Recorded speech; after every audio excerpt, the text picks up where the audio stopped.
Hello students, today we will discuss exercise 1.4 जो कि हमारे जो 3 पार्ट थे वो मैंने आपको लास्ट वीडियो में बता दिए थे कैसे करने हैं। आज हम ये करेंगे। उसका जो उस वीडियो का जो लिंक है वो मैंने डिस्क्रिप्शन में दे दिया, आप वहाँ से उसे देख सकते हो इन 3 क्वेश्चंस की वीडियो का। ठीक है, अब हम यहाँ से करते हैं 4th क्वेश्चन में। देखो इसमें क्या करना है कि 15/1600 है, इसको हमने बताना है कि टर्मिनेटिंग है या नॉन टर्मिनेटिंग है ये। ठीक है, अब देखो इसको मैंने बताया था आपको कैसे करते हैं टर्मिनेटिंग या नॉन टर्मिनेटिंग के लिए। टर्मिनेटिंग के लिए नीचे वाली पावर किस नीचे वाला जो डिजिट है वो किस फॉर्म में होना चाहिए, 2 की पावर a × 5 की पावर b फॉर्म में होना चाहिए।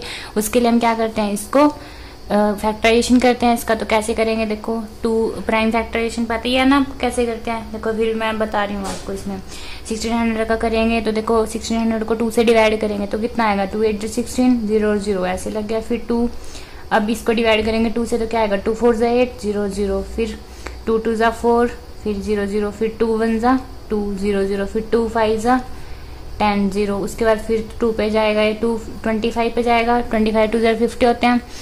फिर ये 25 पे कटेगा, फिर आएगा 5 पे, 5 5 25 और 5 1 5। अब देखो 2 कितने हैं यहाँ पे, 1 2 3 4 5 6 हैं, तो इसको लिख दो। 15 को तो एज इट इज लिख दो और 2 की पावर लिख दो 6। ठीक है, 5 कितने हैं यहाँ पे, 2 हैं, तो हमने यहाँ 2 लिख दिया। तो हमने इसको 2 की पावर × 5 की पावर b फॉर्म में लिख दिया। ठीक है, उसके बाद आपको एग्जाम में जो मेन लाइन आप लिख के आनी है वो क्या है, देखो द प्राइम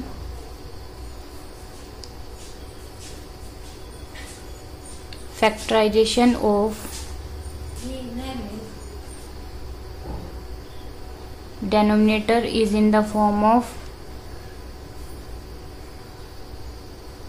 2 की पावर a × 5 की power b, so it has terminating decimal expansion। ठीक है, जो प्राइम फैक्टराइजेशन होगा डेनोमिनेटर का, ये हमने प्राइम फैक्टराइजेशन कर दिया। किसका किया है, डेनोमिनेटर का। डेनोमिनेटर था, डेनोमिनेटर का प्राइम फैक्टराइजेशन किया तो वो किस फॉर्म में आया, is in the form of 2 की पावर × 5 की पावर b फॉर्म में आया। So it has terminating decimal expansion. Simple आए तो कुछ भी नहीं करना है इसमें। उसके बाद अब देखो 5th पार्ट इसका। अब ये जो लाइन है मैंने इसमें लिखवाई आगे, आप क्वेश्चन में आप खुद लिखोगे। ठीक है, क्योंकि सेम ही लाइन लिखनी है। अब ये है, अब 343 का करते हो तो अब सबको पता है कि 343 जो है ना वो हमेशा ही 7 पे ही जाता है, 7 पे करता है। तो 7 पे जब जाएगा तब ये मेरे ख्याल से जाएगा 49 पे। ठीक है, अब 7 7 जब 49 और 7 1 जब 7। ठीक है, अब ये हो गया। इसको हम लिख सकते हैं 343 को कितनी बार, 7 को कितनी बार, 3 बार। लेकिन अब इसमें ना तो 2 है ना 5 है, तो ये क्या हो गया, नॉन टर्मिनेटिंग। ठीक है,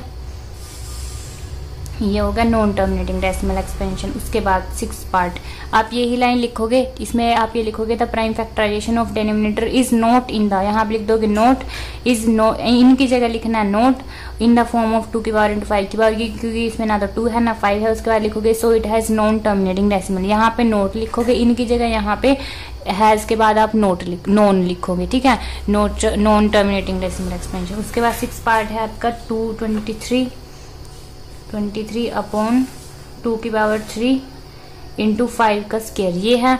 अब ये तो आपको दिख ही रहा है, तो इसी फॉर्म में है, 2 की पावर a और 5 की पावर b। तो इसको तो सिंपल, इसका तो फैक्टराइजेशन करने की जरूरत ही नहीं है, तो खुद इन्होंने इस फॉर्म में दे रखा है। तो आप इसको लिख दोगे टर्मिनेटिंग।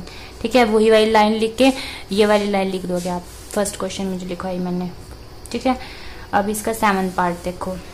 7th पार्ट में अब 129/2 की पावर 2, 5 की पावर 7 है, 7 की पावर 5 है। अब इसमें देखो ये नॉन टर्मिनेटिंग हो जाएगा। क्यों हो जाएगा, क्योंकि इसमें 7 एक्स्ट्रा है, लेकिन किस फॉर्म में होना चाहिए था, 2 की पावर × 5 की पावर b फॉर्म में होना चाहिए, लेकिन 7 तो एक्स्ट्रा है, तो ये भी क्या हो गया, नॉन टर्मिनेटिंग। ठीक है, ये नहीं होना चाहिए था इसमें। आपको बस इन क्वेश्चन में ये फायदा है कि आपको इनको सोल्व करने की जरूरत नहीं है, आप यहीं से देख के बता सकते हो कि वो टर्मिनेटिंग है कि नॉन टर्मिनेटिंग है। अब 8th क्वेश्चन, 8th पार्ट में देखो 6/15 है, 6/15 है। अब इसको कैसे लिख सकते हो, 15 को कैसे लिख सकते हो, तो सिंपल है, इसका फैक्टराइजेशन करने की भी क्या जरूरत है, 3 5 15 होते हैं, पता ही है सबको। अब किसी कुछ भी कर लो, 2 तो नहीं आएगा ना यहाँ पे, 15 को 2 से तो मल्टीप्लाई नहीं करके नहीं लिख सकते ना, किसी भी ऐसा 2 3 तो 6 होते हैं, ऐसा नहीं कर सकते आप, 3 5 15 होते तो ना तो यहाँ पे 2 ना यहाँ पे 2 नहीं है, इसका मतलब ये क्या होगा, नॉन टर्मिनेटिंग। अगर 3 की जगह 2 होता तो ये टर्मिनेटिंग बन जाता। ठीक है। उसके बाद एक 35/50, देखो 9th पार्ट में आ जाओ, क्या है 9th पार्ट, 35/50। अब इसको काट दो पहले तो, 5 7 जा 35 होता है, 5 1 0, ये 5 पे कटेगा ना, 5 7 जा 30 और ये। अब इसको कैसे लिख सकते हो, 10 को कैसे लिख सकते हो, 2 5 से 10, तो ये आ गया 2 की पावर a 5 की पावर b फॉर्म में, ठीक है। तो ये कैसे हो गया आपका टर्मिनेटिंग, ठीक है। अब 10th पार्ट रहता है 77/210। अब इसको देखो किस पे जाएगा ये, इसको इसका फैक्टराइजेशन कर दो 210 का, 210 का फैक्टराइजेशन, या ऐसे कर लो आप, ऐसे भी कर सकते हो, जैसे कि आप कर लो, ये जाएगा उस पे 7 पे चला जाएगा, 7 1 7 7 1 7, ठीक है। अब 7 3 से 21 होते हैं और ये हो गया 0, तो ये कट गया, हमने इसको काट दिया 7 पे। फिर ये आया 11/30। अब इसको कैसे लिख सकते, 30 को कितना होता है, 6 5 जा 6 5 30, 6 5 30 होते हैं। फिर इस 6 को कैसे लिख सकते हो, 2 3 जा 6, 2 3 जा 6 लिख सकते हो, ये आ गया। अब इसको 2 है 3 है 5 है, अब 2 की पावर a 5 की पावर b फॉर्म तो है, लेकिन 3 एक्स्ट्रा है तो ये नहीं, ये भी क्या हो जाएगा, नॉन टर्मिनेटिंग, ये 3 नहीं होना चाहिए था, तभी होता है आपका टर्मिनेटिंग, ठीक है। तो ये आपका फर्स्ट क्वेश्चन जो कंप्लीट होता है। अगर आपको मेरी ये वीडियो अच्छी लगी हो तो नीचे दिए गए सब्सक्राइब बटन पर क्लिक करें ताकि मेरी हर वीडियो की नोटिफिकेशन सबसे पहले आपको मिले। Thank you.